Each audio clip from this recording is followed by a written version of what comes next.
अस्सलाम वालेकुम my dear students, कैसे हैं आप लोग। अल्लाह ताला आप लोगों को खुश रखे। बेटा, आज का जो हमारा लेक्चर है ये दो हिस्सों पे मुश्तमिल होगा। पहले हिस्से में चैप्टर नंबर 7 से some features of organic compounds हम क्या करेंगे, स्टडी करेंगे। और दूसरे हिस्से में मैं आपको बताऊंगा कि primary, secondary and tertiary carbons क्या होती हैं। तो जब हम फीचर की बात करते हैं बेटा, तो पहली बात तो ये है कि जितने भी ऑर्गेनिक कंपाउंड हैं ये नॉन एनिक इन नेचर है। क्यों? देखिए बेटा, कोई भी ऑर्गेनिक कंपाउंड है उसके अंदर जो मेजर एलिमेंट है वो क्या होता है, कार्बन है। तो हम कार्बन के नेचर को क्या करते हैं, स्टडी करते हैं। P2 के अगर हम क्या करते हैं, एलिमेंट देखते हैं तो उसमें lithium, beryllium, boron, carbon, nitrogen, oxygen, fluorine and neon. अगर इसके वैलेंस शेल के इलेक्ट्रॉन की बात करें, एक होता है, 2, 3, 4, 5, 6, 7, 8। अब ये जो एलिमेंट है ये अपनी जो नोबल गैस के इलेक्ट्रॉनिक कॉन्फ़िगरेशन गेन करना चाहते हैं तो इनको इलेक्ट्रॉन देने पड़ते हैं। तो ये देकर इलेक्ट्रॉन क्या करते हैं, एनिक बॉन्ड बनाते हैं। ये जो है ये अपनी noble gas, nearest noble gas के इलेक्ट्रॉनिक कॉन्फ़िगरेशन को गेन करने के लिए या तो ये गेन करते हैं यानी कि एनिक बॉन्ड बनाएंगे गेन करके, या ये डोनेट करेंगे, अपना शेयर करेंगे और क्या बनाएंगे, कोवलेंट बॉन्ड बनाएंगे। यानी कि ये शेयरिंग करेंगे तो कोवलेंट बॉन्ड की तरफ चले जाएंगे, अगर गेन करेंगे किसी की तरफ, किसी से, तो किसकी तरफ चले जाएंगे, एनिक बॉन्ड की तरफ चले जाएंगे।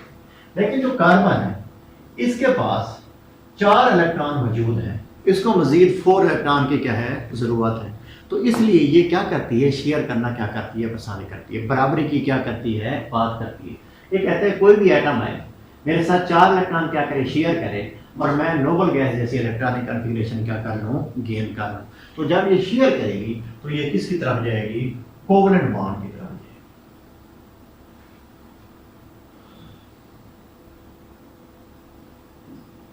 तो ये कौन सा बॉन्ड बनाएगी, कोवलेंट बॉन्ड बनाएगी।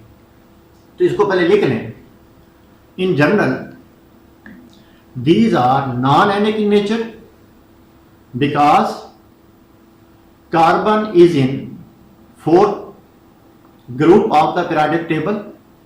It has 4 valence electrons and no need to donate or gain the electrons. So carbon atoms form covalent bonds with each other or almost other elements. ये अपने एटम के साथ या दूसरे एलिमेंट के साथ क्या करती है, कोवलेंट बॉन्ड बनाने की क्या करती है, कोशिश करती है। दूसरी जब हम बात करते हैं, दूसरे अगर हम इसके फीचर को क्या करें, स्टडी करें, तो जो ऑर्गेनिक कंपाउंड है ये काउंटलेस इन नंबर है।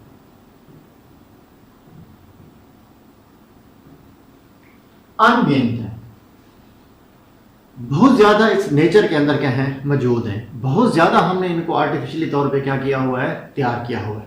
इसकी 3 बड़ी क्या है, वजूहात हैं। पहली बात तो ये है कि ड्यू टू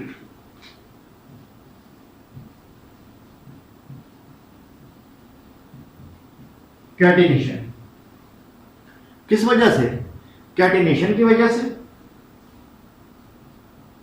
दूसरी बात क्या है, बॉन्डिंग नेचर ऑफ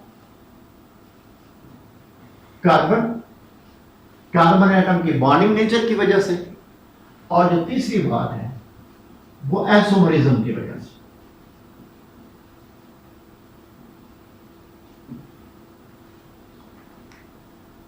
कि आइसोमरिज्म की वजह से और बॉन्डिंग नेचर की वजह से और कैटिनेशन की वजह से ये क्या करते हैं, इनमें बहुत ज्यादा मिकदार में क्या होते हैं, मौजूद होते हैं।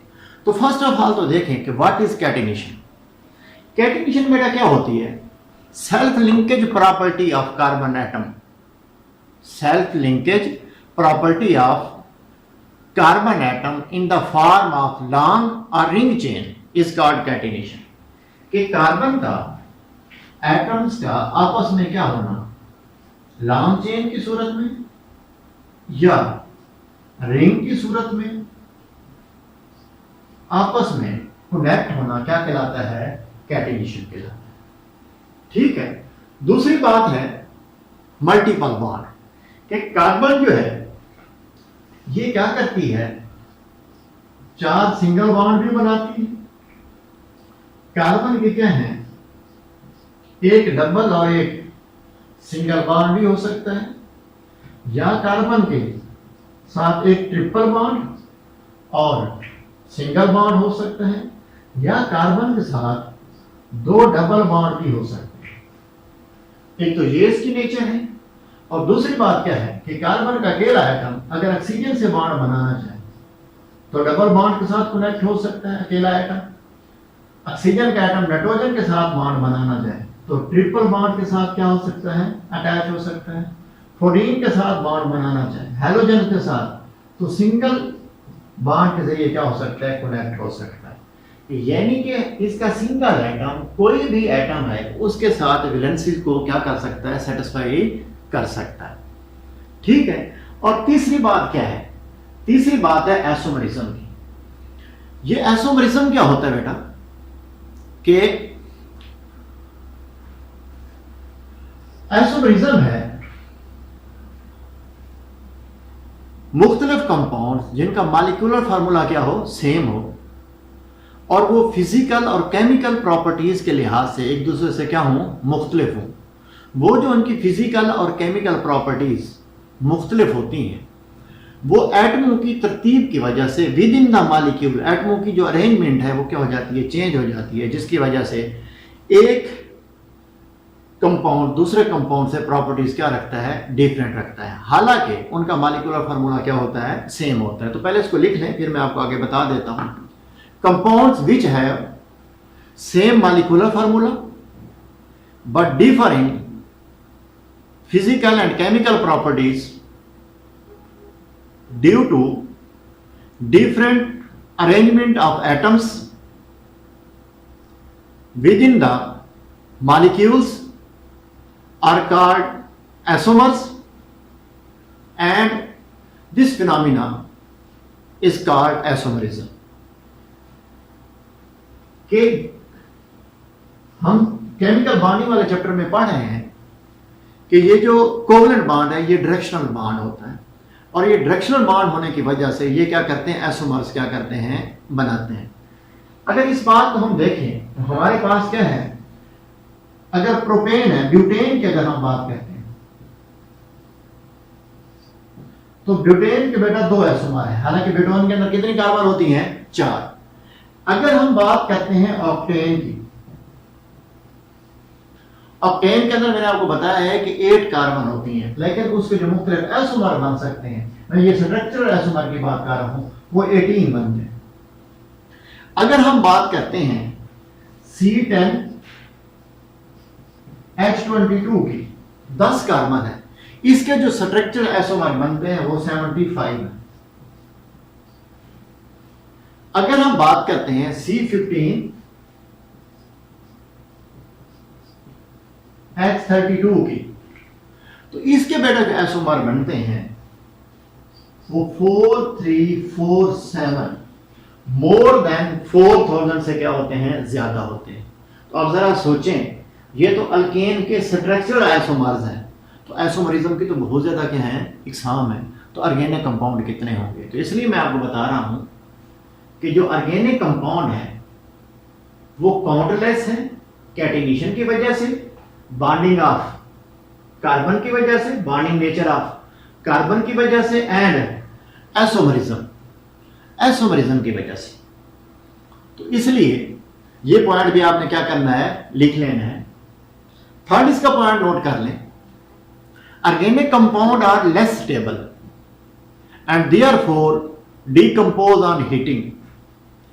कि ऑर्गेनिक कंपाउंड इतने ज्यादा स्टेबल नहीं होते, ये हीट स्टेबिलिटी की क्या हो रही है, बात हो रही है। हम अगर आप एग्जांपल लें, हमारी बॉडी का टेम्परेचर 37 है, जो ही 37 डिग्री सेंटीग्रेड से टेम्परेचर थोड़ा सा क्या करता है, बढ़ता है, तो हम फीवर क्या करते हैं, फील करते हैं, टेम्परेचर हो जाता है, प्रोटीन डीनेचर होना क्या हो जाती है, स्टार्ट हो जाती है।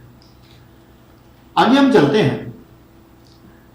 ऑर्गेनिक कंपाउंड्स जो हैं are structurally more complex in nature. DNA को देख लो, प्रोटीन्स को देख लो, स्टार्च को देख लो, तो ये स्ट्रक्चर वाइज क्या होते हैं, बहुत ज्यादा क्या होते हैं, कम्प्लेक्स होते हैं। और नेक्स्ट जो इसकी प्रॉपर्टीज है वो मैं आपको पहले बता चुका हूं कि organic compounds are classified into organic families known as homologous series which have similar functional group and chemical properties. कि हम इन ऑर्गेनिक कंपाउंड्स को एक होमोलोगस सीरीज के अंदर क्या कर सकते हैं, अरेंज कर सकते हैं। इसका फायदा क्या होता है कि million and trillion organic compounds को बड़े सिस्टमेटिक वे से, इजी वे से हम उनकी नेचर को क्या कर सकते हैं, स्टडी कर सकते हैं। अल्केन के एक मेंबर की अगर हम प्रॉपर्टीज नोट कर लें तो बाकी उसके जितने भी क्या है मेंबर्स हैं उसका हम अंदाजा लगा सकते हैं। इसी तरीके से अल्कोहल की जो एक फैमिली है उसके एक मेंबर को ले लें तो उसकी एक प्रॉपर्टीज का अगर हम क्या कर लें, अंदाजा लगा लें, तो बाकी सारों की प्रॉपर्टीज का क्या लगा सकते हैं, अंदाजा लगा सकते हैं। नेक्स्ट क्या है, नेक्स्ट इसका एक पॉइंट और डाल लें। Organic compounds react slowly, need higher temperature for reaction and their yields are low. कि इनको रिएक्शन करने के लिए हाई टेम्परेचर की जरूरत होती है क्योंकि इसके अंदर बॉन्ड, कोवलेंट बॉन्ड होते हैं। बॉन्ड्स की क्या होती है, ब्रेक होना होता है, बॉन्ड ने बनना होता है विद इन द मॉलिक्यूल्स। या कोई एक मॉलिक्यूल के एटम दूसरे एटम के साथ जाके बॉन्ड बनाती हैं तो एटमों की क्या होती है, अरेंजमेंट क्या क्या चेंज हो रही होती है। तो एक तो इनका प्रोडक्ट क्या होता है, अपना ये जो पैदावार होती है इनकी, जो भी हम केमिकल रिएक्शन करते हैं वो बहुत थोड़ी आती है। और नेक्स्ट पॉइंट इसका ये है कि organic compounds undergoes more complex reaction and produce more side product.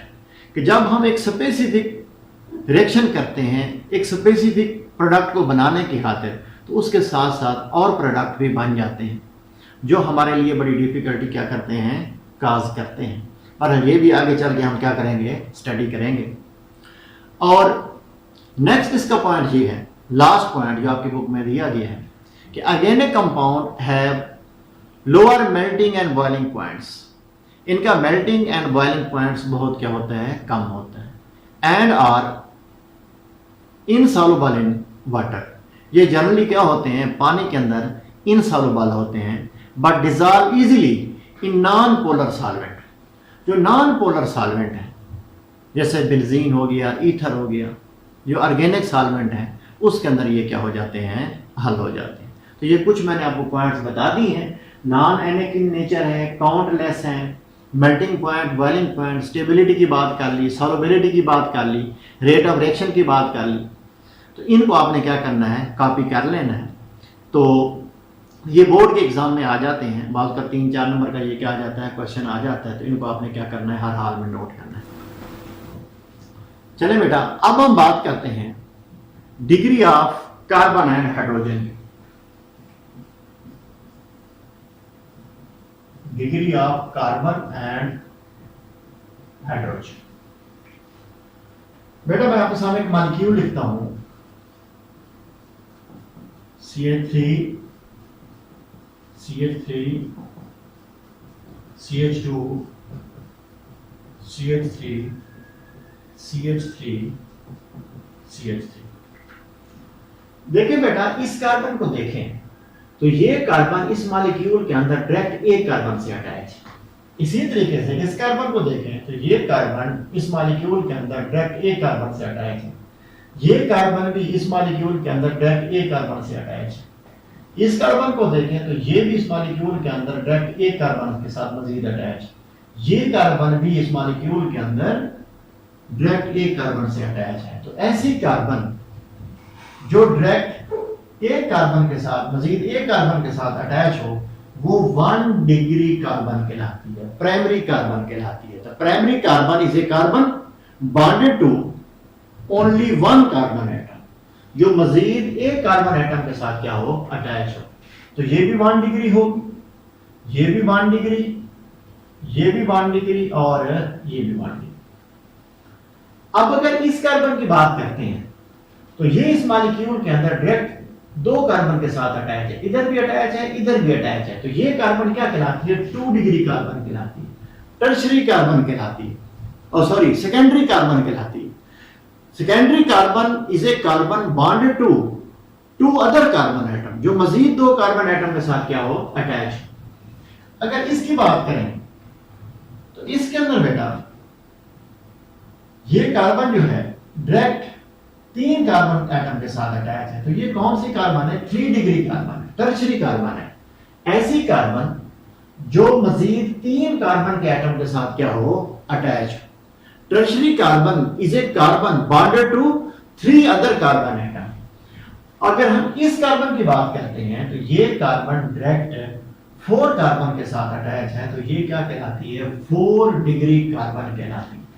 Okay, तो किसी भी मॉलिक्यूल के अंदर आपको पता होना चाहिए कि उस कार्बन की नेचर क्या है, प्राइमरी है, सेकेंडरी है, यानी कि 1 डिग्री है, 2 डिग्री है, 3 डिग्री है या 4 डिग्री है। अब हम आते हैं डिग्री ऑफ हाइड्रोजन की तरफ जाते हैं। देखिए बेटा, वो हाइड्रोजन जो 1 डिग्री कार्बन के ऊपर अटैच होंगी वो प्राइमरी हाइड्रोजन कहलाएंगी, 1 डिग्री हाइड्रोजन कहलाएंगी। और वो हाइड्रोजन जो 2 डिग्री कार्बन के ऊपर अटैच होंगी वो हाइड्रोजन क्या कहलाएंगी? 2 डिग्री हाइड्रोजन कहलाएंगी, सेकेंडरी हाइड्रोजन कहलाएंगी। और वो हाइड्रोजन के एटम जो 3 डिग्री कार्बन के ऊपर अटैच होंगे वो 3 डिग्री क्या कहलाते हैं? हाइड्रोजन एटम कहलाते हैं। और 4 डिग्री जो है हाइड्रोजन जो है वो होती ही नहीं है। क्यों? कि कार्बन डायरेक्ट 4 एटम के साथ क्या होती है? अटैच होती है। तो ये आपको पता होना चाहिए कि 1 डिग्री हाइड्रोजन क्या है, 2 डिग्री क्या है, 3 डिग्री क्या है। मैं आपके सामने एक मॉलिक्यूल लिखता हूं तो आपको पता होना चाहिए, आपने काउंट करनी है इसके अंदर प्राइमरी कार्बन कितनी है,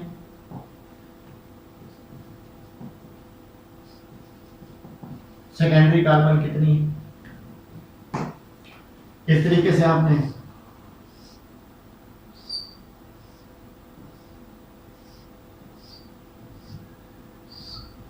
इस मॉलिक्यूल में आपने क्या करनी है? मालूम करनी है। एक और मॉलिक्यूल लिख देता हूं।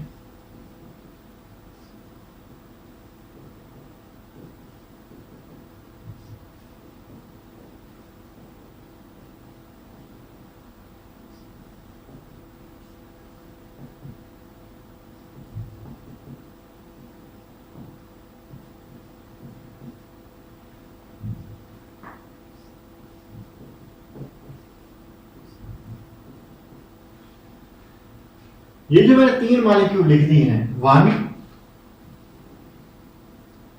2 एंड 3, इनमें आपने बतानी है टोटल प्राइमरी कार्बन कितनी है, 2 डिग्री कार्बन कितनी है, 3 डिग्री कितनी है एंड 4 डिग्री कार्बन कितनी है। और टोटल 1 डिग्री हाइड्रोजन कितनी है, 2 डिग्री हाइड्रोजन कितनी है, 3 डिग्री हाइड्रोजन कितनी है और 4 डिग्री हाइड्रोजन कितनी है। 4 डिग्री हाइड्रोजन का तो मैंने आपको बता दिया वो होती ही नहीं। तो ये आपने क्या करना है? इनको कवर करना है। तो कल चैप्टर नंबर 7 का एक और मजीद हम क्या करेंगे? पार्ट स्टडी करेंगे और फिर हम देखेंगे, मैं आपको स्टडी कराऊंगा फंक्शनल ग्रुप के बारे में कि वो क्या होता है। तो बेटा कल मिलेंगे इंशाल्लाह।